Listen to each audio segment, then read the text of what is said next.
আসসালামু আলাইকুম। আশার মিনি কিচেনে সকল বন্ধুদের স্বাগত জানিয়ে শুরু করছি। আজকে আমি নিয়ে এসেছি হাঁসের ডিম দিয়ে ফুলকপি ভাজা।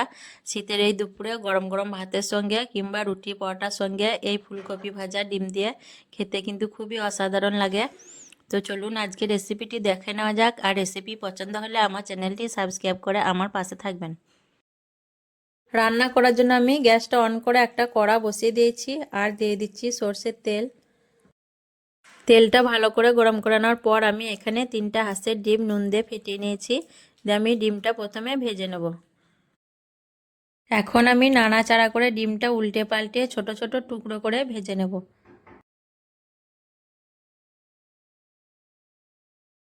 ডিমটা ভাজা হয়ে গেছে। এখন আমি ডিমটা একটা পাত্রের মধ্যে তুলে নেব।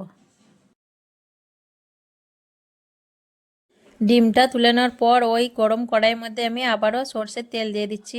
আর তেলটা একটু বেশি করে দেবো, যেহেতু আমি ডিম দিয়ে কপিটা ভাজি করব।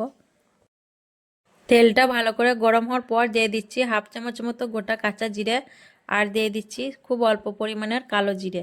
দিয়ে আমি ফোড়নগুলো একবার তেলে নাড়াচাড়া করে নেব।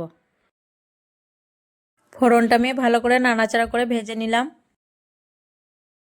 এখন দিয়ে দিচ্ছি 3-4টে কাঁচা লঙ্কা চেরা আর 6-7টা রসুন কুচি। দিয়ে আমি খুব ভালো করে তেলের সঙ্গে নাড়াচাড়া করে নেব। লঙ্কা আর রসুন কুচি কয়েক সেকেন্ড আমি নাড়াচাড়া করে নেওয়ার পর দিয়ে দিচ্ছি 3টে বড় সাইজের পেঁয়াজ কুচি। পেঁয়াজ কুচিটা দেওয়ার পর আমি বেশ কিছুক্ষণ তেলের মধ্যে ভেজে নেব। পেঁয়াজটা দেখুন বেশ কিছুক্ষণ ভেজে নেওয়ার পর একটু নরম হয়ে এসছে। এর থেকে বেশি আর ভাজবো না। এখন আমি দিয়ে দেবো কেটে রাখা ফুলকপিগুলো। ফুলকপিটাও আমি বেশ কিছুক্ষণ ভাজতে থাকবো যতক্ষণ অবধি একটু নরম হয়ে যাচ্ছে। এখানে আমি দুটো ছোট সাইজের ফুলকপি নিয়েছি, আপনারা চাইলে বাড়িয়ে কমিয়ে নিতে পারেন।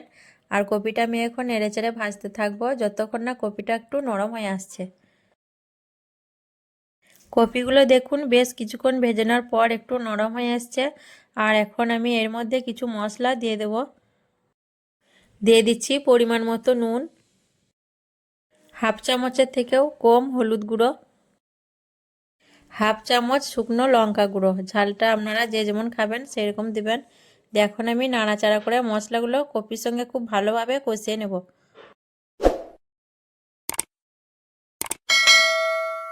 মশলা দেওয়ার পর আমি 1-1.5 মিনিটের মতো খুব ভালোভাবে মশলাটা কপির সঙ্গে কষিয়ে নিয়েছি।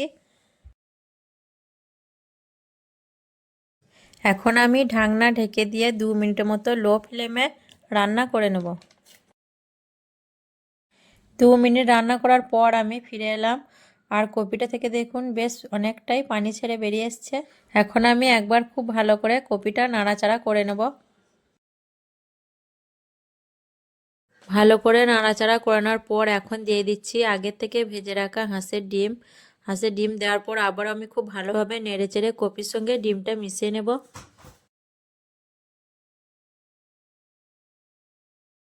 কপির সঙ্গে ডিমটা খুব ভালো করে নেড়েচেড়ে মিশানোর পর দিয়ে দিচ্ছি ধনেপাতা কুচি।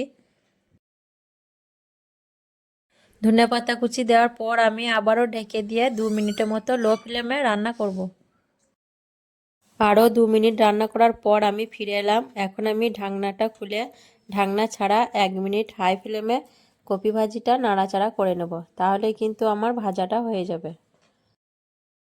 তো এইভাবে অবশ্যই একবার হাঁসের ডিম দিয়ে ফুলকপি ভাজা করে দেখবেন, খেতে খুবই অসাধারণ হয়। গরম ভাত এবং রুটি পরোটা সবারই সঙ্গে খেতে পারবেন।